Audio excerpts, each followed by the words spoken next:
our life is the sum of the decisions that we make, isn't it? Yeah.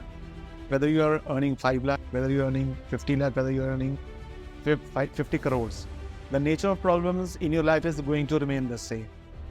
Only the magnitude will be different, If money is of course important, I would not say, I don't want to be philosophical, okay, money is nothing. Money is very important, but at the same time, the quality of life is also important.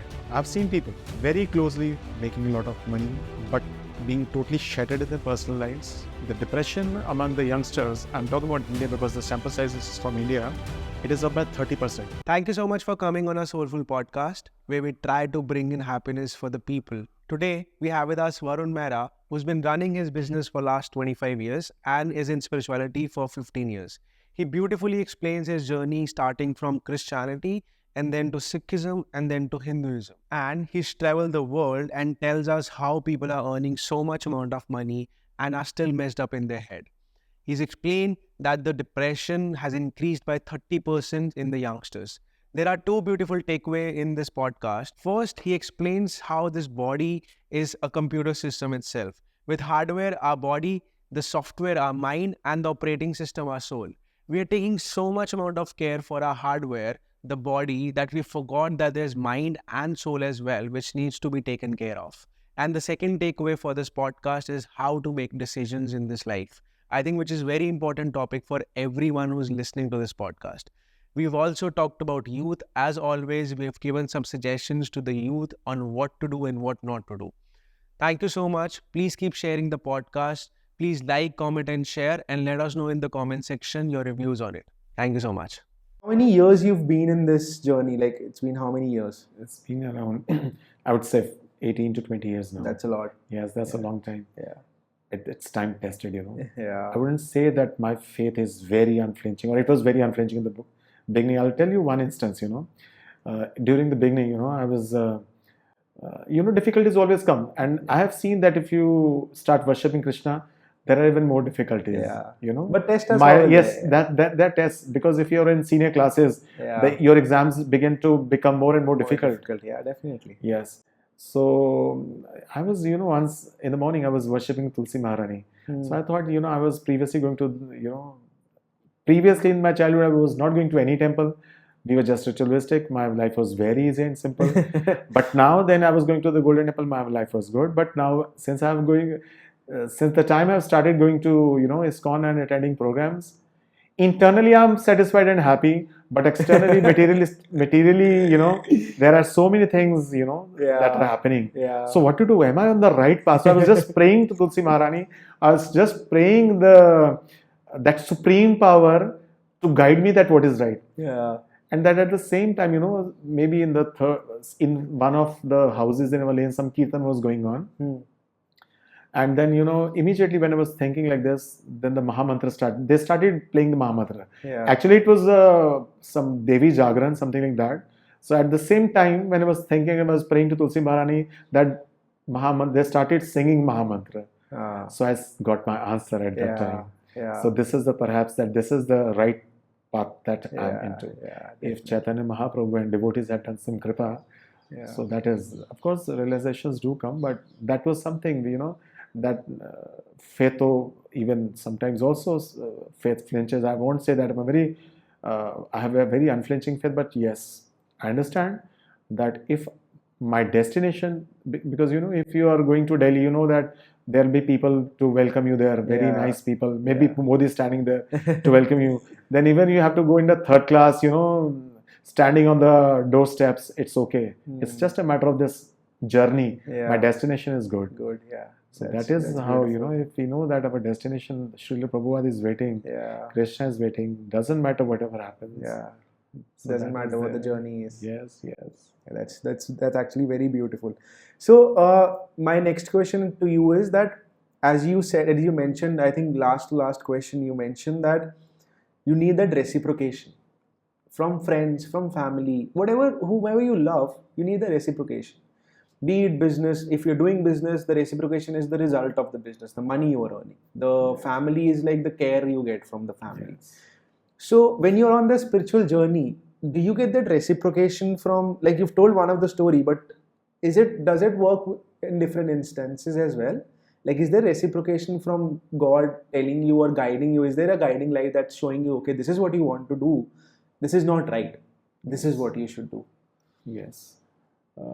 Yes, of course, the guidance is there.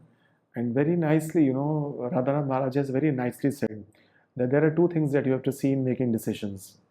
Because ultimately, our life is the sum of the decisions that we make, isn't it? Yeah.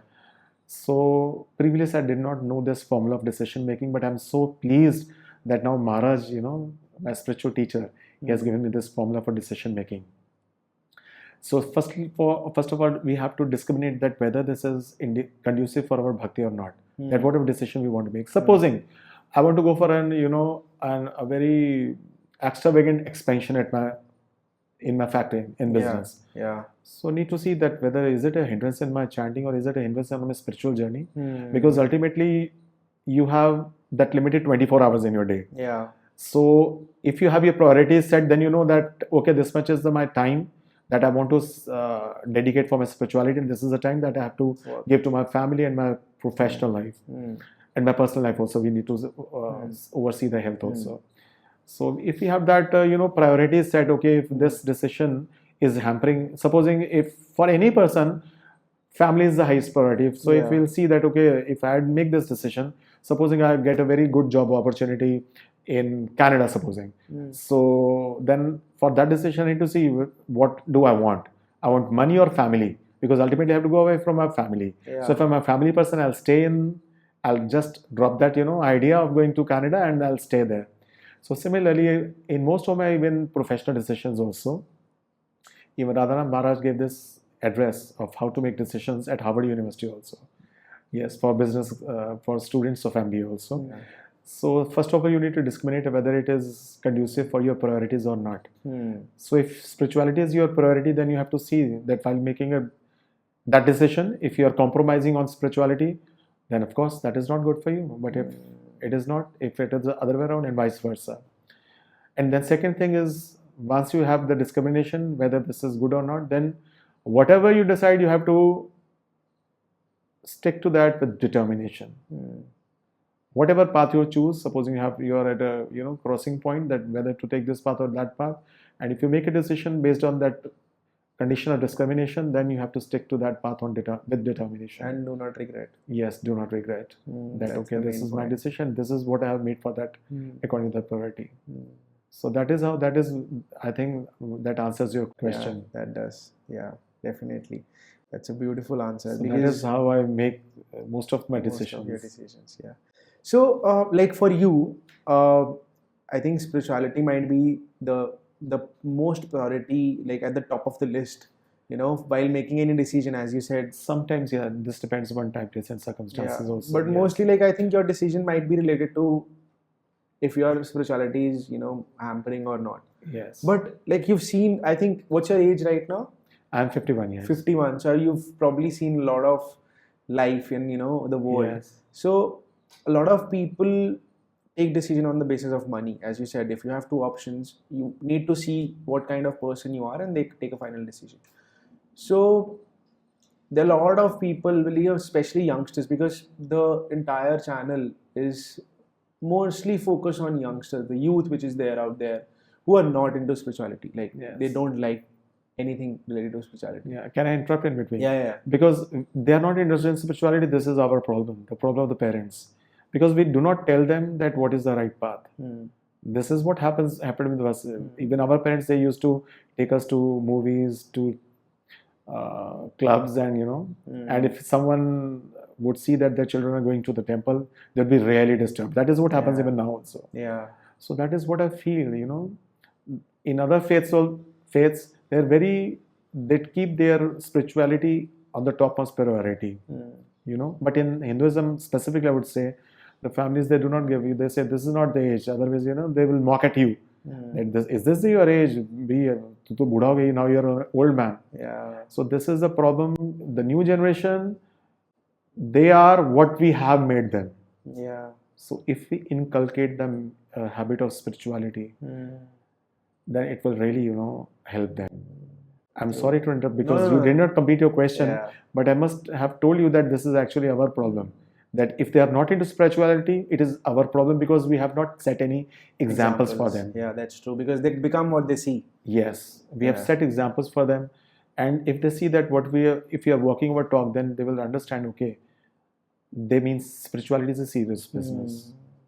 And I think also there's one more problem. Everything is on the phone. Like everything is accessible on the phone. All the information, and if that information is genuine or not, no one knows that. Is it verified or it's not verified? And also because of a lot of movies that are coming up, which kind of deviate youngsters from spirituality. Like a lot of movies are there, a lot of cases that we see, that a lot of spiritual masters that we have in the society. Yes, self-styled godmen. So they've done something which kind of shake their faith that this is not what we should do, because everyone's cheater. That's what they've built it, in their head. Yes, an image that is what usual images. Yes. So I think, let me complete my question. I think need to bring that thought back. So my question was that in your 50 years of life, you might have seen a lot of things, and your decisions might be a lot of related to spirituality and money as well, because initially you were not in this path. So my question is that how much do you think money matters in one's decision or in one's life for happiness purposes? Is it the answer? The money is the answer, or it's... No, it's both. You cannot segregate, you cannot say that only one thing is there, and these are not mutually exclusive events. Money is not everything. You cannot buy everything with money. I have realized it, I'll tell you my instances. There was time when I was, maybe you can say earning lots and lots of money, but at that time I was not having satisfaction and inner happiness. But now, if supposing, for example, if I'm earning lesser than what I was earning before, but if I'm happy from within, I feel that is a better thing. What if you are driving a Mercedes car and in your heart you are crying? I think that is not a very good option. So what I would say is that whether you are earning 5 lakh, whether you are earning 50 lakh, whether you are earning 50 crores, the nature of problems in your life is going to remain the same. Only the magnitude will be different, That's if true. If I have a clerk in my factory, he'll be again, dodging with monetary affairs, with family affairs, with personal affairs, with professional, everything, with some uncertainties. And if there is a top-notch CEO, he will be also dealing with similar situations, but of different magnitude.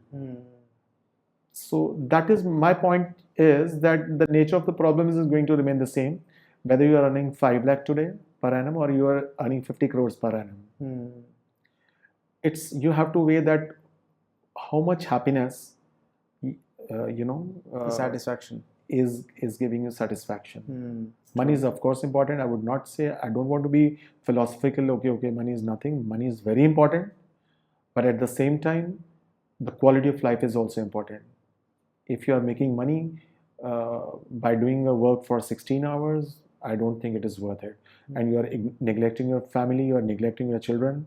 They are not interested. You're not, they are not interested in going out with you. Then I don't think that is a nice idea. That's true. Because Krishna says in Bhagavad Gita, it's dukhalim shashvatam. So how much money you have, even you sleep on the bed of gold, if you have a back pain, if you have a spondylitis, the pain is going to remain the same. Whether a person is sleeping on the floor or if you are sleeping on a very stuffy mattress on a golden bed. So the decision is yours. Suffering is going to be there. So whether you want to suffer the chain is there. So whether you want to suffer in a gold chain or you want to suffer in an iron chain, the choice is ours. True. The cage is there, so it depends upon what type of cage you want to have. Yeah, definitely. But do you think that something is in our control at all? Like the money also, if we talk about, you work 12 hours a day, you work 15 hours a day, you work 8 hours a day. We see people working 2 hours a day and making more money than a person who is working 16 hours a day. Doing the same amount of work, doing the same, like smart work.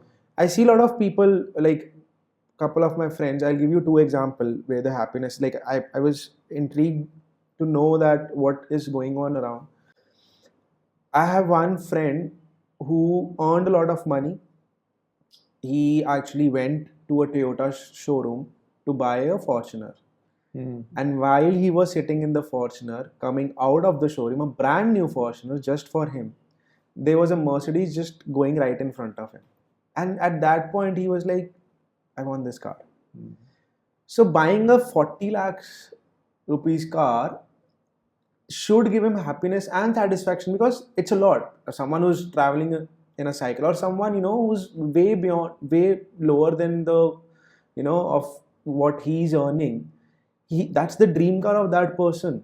And this person who has that thing, he's thinking that I want that. Yes. And I'm pretty sure when he'll reach that point, he'll probably need something else which is more expensive than that. Yes. So I think that's a never ending story. Yes. Also, the second thing is that I have two friends. They have same shop, same categories of shop. They sell clothes, same source. All the clothes are coming from the same source. So same source, same place, same shop, same customer service. Both of them treat their customer in the same way.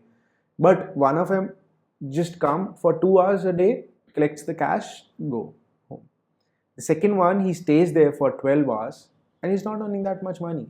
So do we really think that we are controlling things, that even if we are earning money, is it in our control, or it's like we get what is destined for us rather than just earning so much money or focusing so much on money? We should focus on spirituality, because that is the ultimate goal, you know, that is what we are here for.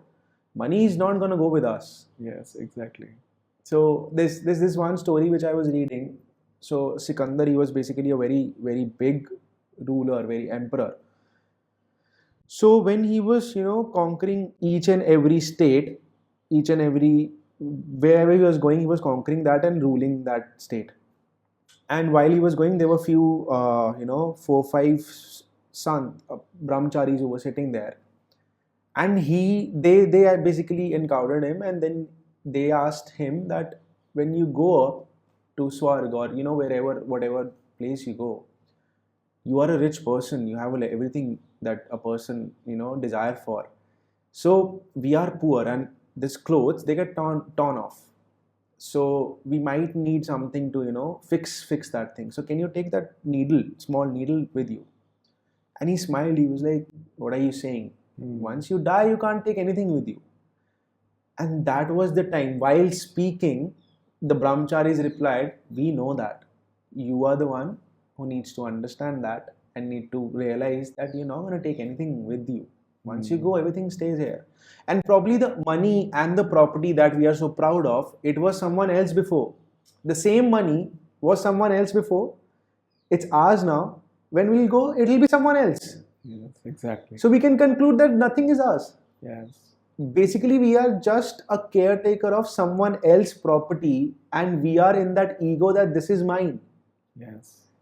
And that's about it. Like, that's the entire world is running after, thinking that everything that I own is mine. But if we actually think, is it really ours? It's going to go away. Yes, it's not. It's going to go away. Yes, Krishna is the proprietor. And that's what, if Krishna is the proprietor, if we know that, if like for us, Krishna is the proprietor, like entire thing is owned by Krishna, then what are we worried about? Like in Aartis, we say, Tan Man Dhan Sab Tera Hai. And like we say that with heart. And when he takes something from us, we're like, what are you doing? Yes. That's ours. But that's not true. It's his. He's just taking it back. Yes. But I think that's what people need to understand. That is the irony, because we are identifying with the body. And that is not the body. The moment we start to realize, even it is easier said than done, the moment we realize that we are not this body, we are the spirit soul, that is the crux of the, Bhagavad Gita. So that will perhaps... But I think it's very difficult for one to understand that, because people are so much into Maya and, Yes, we are contaminated with the three modes of material nature. Yeah, that's what. Yes. And people are, just so much absorbed in all these things, and they don't really understand that this is not mine. This is something else, and there's some other purpose. Why am I here? And I think that is what, for me, as you said, ISKCON was the path which answered all those questions. For me, ISKCON was the answer to all those questions, because randomly I was sitting one day and I thought, what if I die today? Where am I going to go? Because I was reading one of the book, and it was like, as soon as someone pass away, he's not called by his name. It's dead body. Yes. The person is same. Yes. The same person you loved, same skin, same nose, same eyes, same ears. Yes. It's just there. And you say he's gone. Yes. Who's gone? He's there. Yes. And I think no one in the world keep dead body for more than 2 days because they are scared of it. Exactly. So it's the same person there, and you're scared of him who you used to love. So that, that was the point where I started thinking that, who am I? What if I die today? Where am I going to go?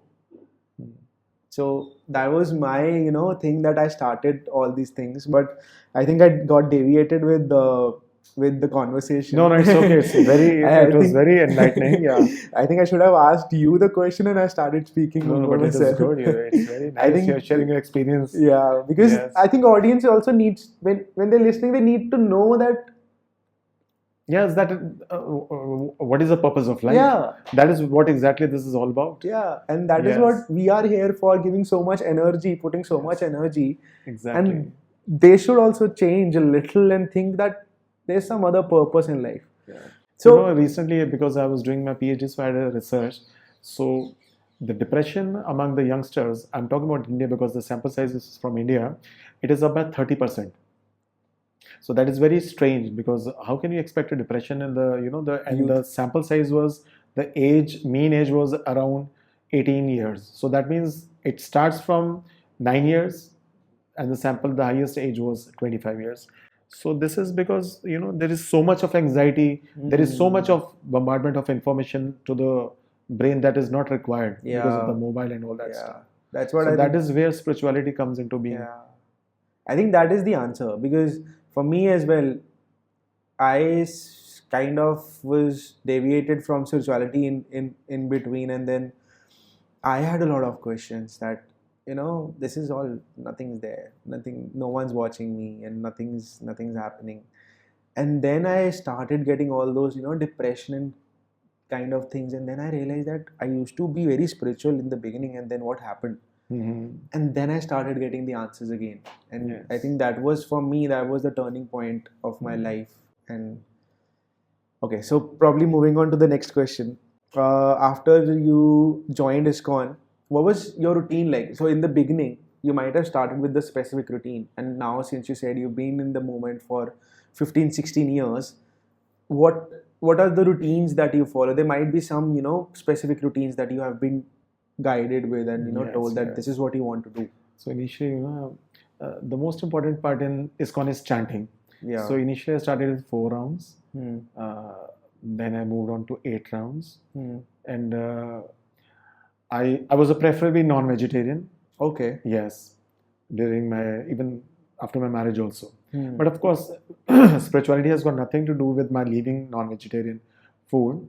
It was that we used to always keep our pets. And I had a dog, and when he was dying, so the gangrenous part of the I had a smell of his gangrenous flesh, the putrefaction. I could see the putrefaction of meat his flesh when he was dying.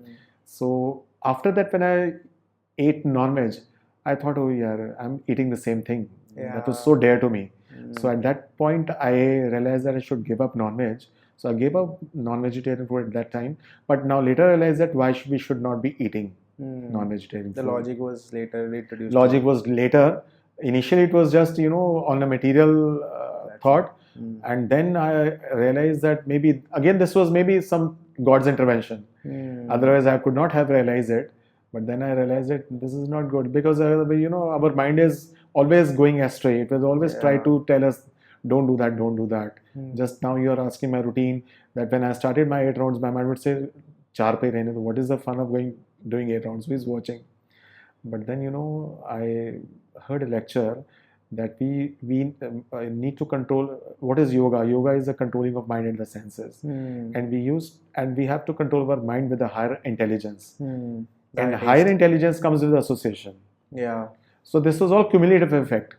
That in ISKCON, when my association was low, my devotional life was also very poor.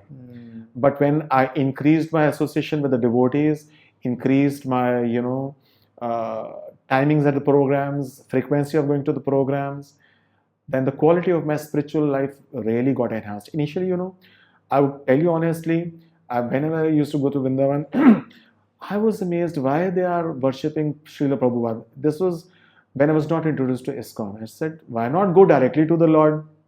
And that was what I once or twice did. I said, I don't know, he's a guru maybe, but I'll go directly to Lord. I had a direct relationship with the Lord.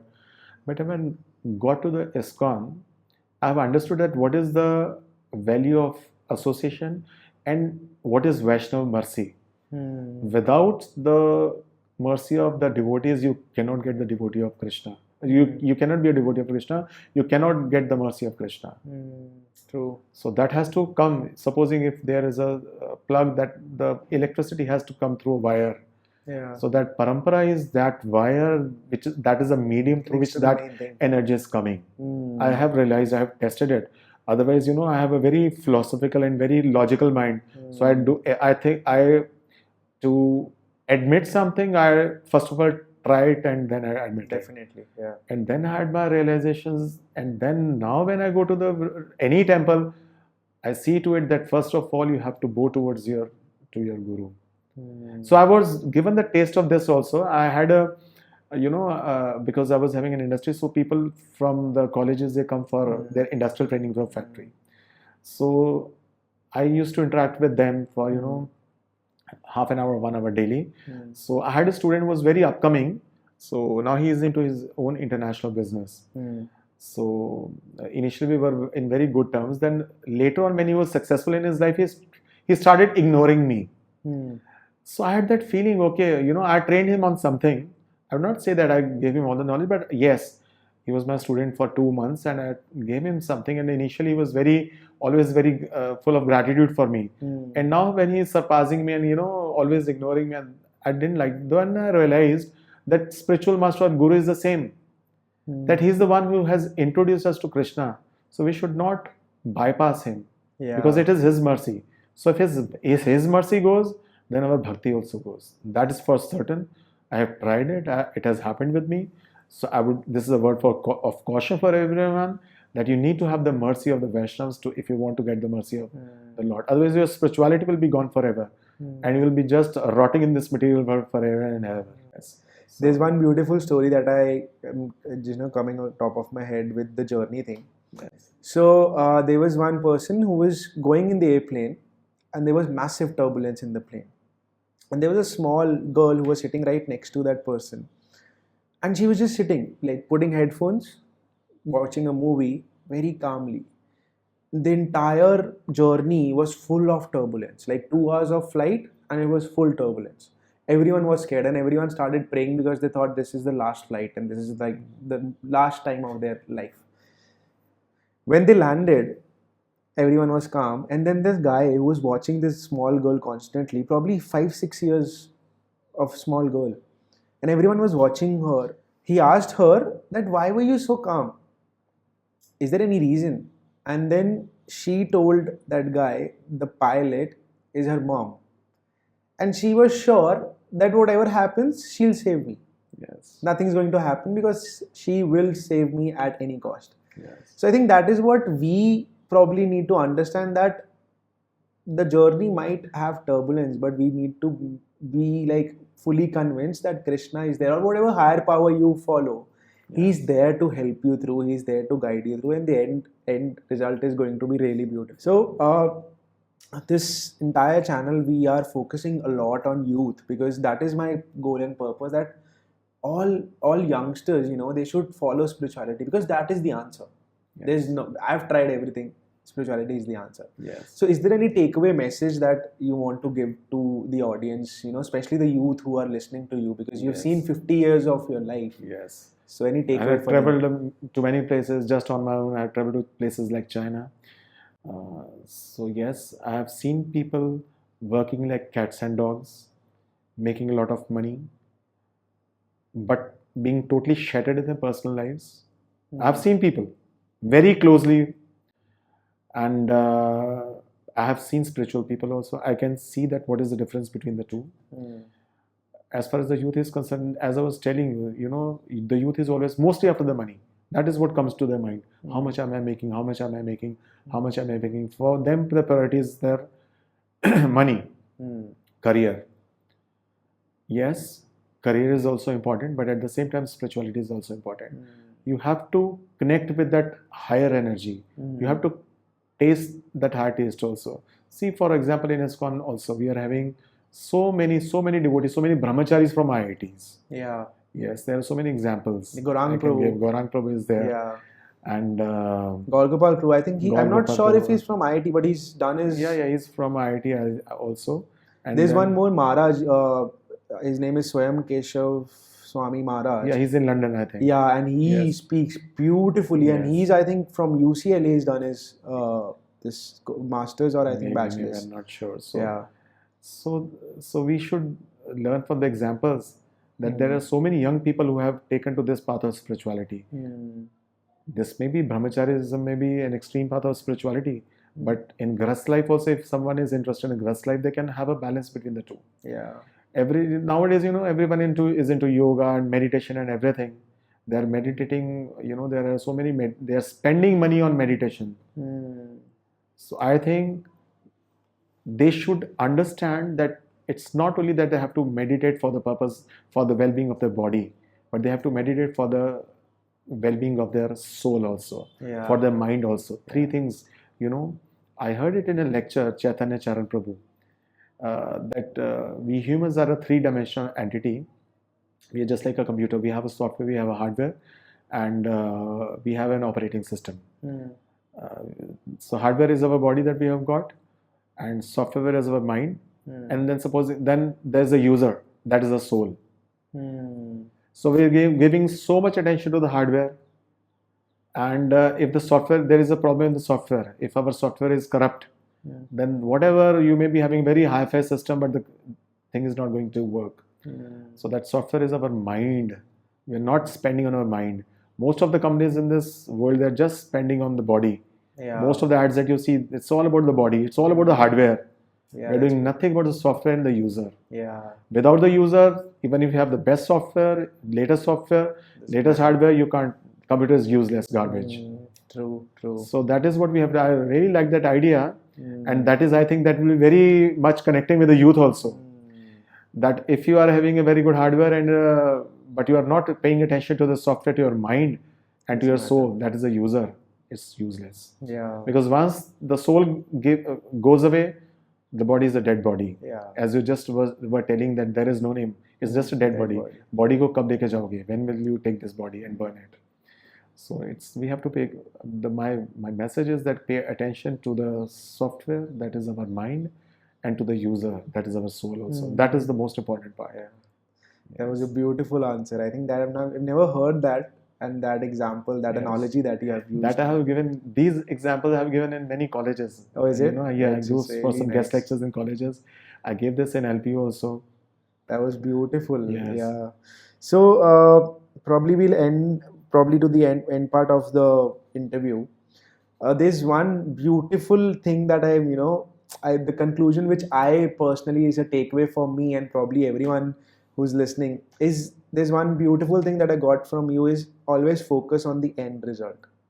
Your journey might be difficult, but the end result, if you know it's beautiful, if you know you're going to reach Phuket, and if the turbulence is there in the flight, doesn't matter. So that was a beautiful takeaway for me, that focus on the end goal. Yeah, that is what makes me consistent. Yeah, that's beautiful. Although I need to work upon it, but still. Yeah. So how were you basically introduced to a specific path? Like, what was your journey towards the end? Like, you saw that, okay, this is there, and this is what I want to do. Like, you landed on something. So what was that journey like? Yes, as I told you that, the background was spiritual, of course. We were doing things, we knew what to do, but we did not know why to do. Right. So that quest was always there, but it was it was not very, very deep quest. I must find out answers to these questions. If I don't find, I'm upset. No, it was not that, but I was just, always thinking that, wondering that what is the fun of doing something when you do not know why you are doing it. And, because there were so many rituals, then I was attracted towards Sikhism. Okay. That was, post-marriage. That's not at a very young age, but it was just that I just wanted, that everyone fights their lonely battles. So on your professional front or on your social fronts. So sometimes you need to have power from your supernatural source. So that impels you to on a particular path. So it was just for the sake of, to approach a higher source of power. Yeah. That I started going to Golden Temple every day, because since I'm from Amritsar, so the kirtan, that was very soothing for me. And some of the verses in the Guru Granth Sahib, they are very, very deep verses. They actually tell you what real surrender is, and that Lord will always protect you. That the Lord always protects his devotees. It's very nice. I really like that philosophy, that if you're surrendered, then the Lord will protect us. Then the Lord will take care of you. And that was something that that attracted me towards Sikhism. Yes. So I used to, for 4 or 5 years, I was a regular visitor to the Golden Temple, and I still have on my tips some of the verses, some of the regular, prayers of Sikhism that we do in the morning, then in the evening, for example, Rasam. So I have on my tips. So that was a very enlightening phase for me. Because if you see, even if the whole world is against you, then there is at least some higher power. Yeah. That is there, whom you can rely forever, whatever the case be. Who is always, as Krishna says in Bhagavad Gita, that I'm the best friend, I'm your best ever well-wisher. So that it was that feeling, it was that, philosophy, that part of the philosophy that typically bonded me to that faith. And I was there for 5-6 years, and I was very happy. And then I came across ISKCON. We had some programs happening in the Green Avenue. So I went there. So their philosophy was very much similar. The philosophy of ISKCON was very similar to the philosophy of Sikhism. Yeah. But it was more specific, that that is what exactly we have to do, and who is the Supreme Personality of Godhead, whom we have to worship, whom we have to approach, for our for our spiritual fulfillment. Yeah. So that was something that bound me to this faith, and I always feel that for any faith, the philosophy is the cement that ties you to that organization. So I think the philosophy of ISKCON, that is for me at least, because I have seen the philosophies of Christianity. Yeah. To some extent, I read the Bible also when I was in the school. We were made to, actually, and then Sikhism also. But the philosophy of ISKCON, that is something that is timeless, that is eternal. Yeah. That you cannot refute. That is irrefutable. True. Yes. So that is how this philosophy is binding me to, and binding me here. Yeah. To my present faith. Yeah.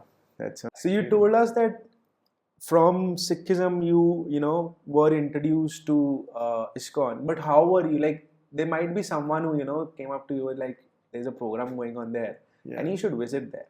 Yeah. So like, what was that instance, and who was that person? Yes, well, in Amritsar, a devotee of ISKCON, Raghunath Prabhu, he came from Mumbai. So he was a distant relative of ours. So we came to know that he has come to Amritsar, and he's holding regular programs at his home. And then slowly and steadily, the lectures, I would specifically say the lectures, nothing else, not the kirtan or whatever was there, but the lecture, the philosophy, that was what attracted me to that place. And of course, Raghunath Prabhu's the way of lecturing, and his pedagogy and his delivery, that was something so simple and easy to understand. Even the philosophy of ISKCON is so simple and easy to understand that even a 8 years kid can understand. So that was, simplicity was the best, that the thing that attracted me. So I would tell you that during the program, supposing, I don't remember what were the timings of the programs initially. So if supposing it was from 7 to 8, and if the lecture used to start at 7:30, so I used to reach there at 7:35. Okay, I'll be there only for the lecture, nothing else. And then slowly and steadily, and then there was the association that I got over there. The personal attention and, the warmth of the relationships, the warmth of the devotees. Because I think that is also very important. Philosophy alone cannot bind you anywhere. Until or unless you have a reciprocation with someone, one-to-one reciprocation. So that was something, that made me again attracted towards that thing. And then I thought, no, this is a place where I belong to. You belong there. Ultimately, yes. Yes. I think if you are really serious to know, what exactly is there, who is the Supreme Personality of Godhead, and if you are really serious, then I think God connects you to that way, and eventually you reach there. And it's not only my story. I've met so many people, who are connected in similar manner. They were Shiv Bhakts or they were Devi Bhakts, and ultimately they were led to, Krishna. So definitely. That makes even the faith more stronger. That yes. My mom is like same. She has like kind of the similar story. She used to go to temples a lot, to Shivji, and and she used to stand on one leg and recite the entire Shiv Chalisa. Shiv Chalisa. So eventually she was led to this programs, and then eventually she got to know that okay, whatever we are doing is okay, but this is the higher knowledge and this is what we should do. Exactly. So when you get a higher taste, then you want to have that higher taste. Then you stick to it, and then you can't go back. Once you have the higher taste, then you can't go back, and it's with everything. Exactly. I think that's materially as well. Yes. So to the end part, we have a rapid fire round. So I'll just say one word, and whatever comes on the top of your head, you just say that. So rapidly, very quickly. So the first one is favorite book. Journey Home. Happiness. Making others happy. Krishna. Radha. Spirituality. ISKCON. Music. Kirtan. Hare Krishna Mahamantra Kirtan. Family. Important. That's about it. You had a really good conversation with you, and thank you so much for coming here. Thank you so much for inviting me. It was beautiful. It was a very enriching experience for me, Dipanshu. Thank you. Thank you.